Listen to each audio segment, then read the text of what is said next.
بسم اللہ الرحمن الرحیم۔ السلام علیکم ورحمۃ اللہ وبرکاتہ۔ صحیح مسلم حدیث نمبر 2۔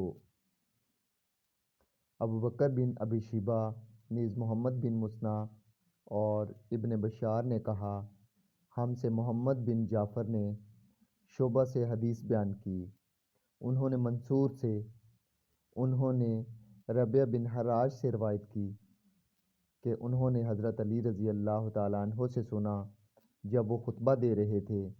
آپ رضی اللہ تعالیٰ عنہ نے کہا، رسول اللہ صلی اللہ علیہ وآلہ وسلم نے فرمایا، مجھ پر جھوٹ نہ بولو، بلا شبہ جس نے مجھ پر جھوٹ بولا وہ جہنم میں داخل ہوگا۔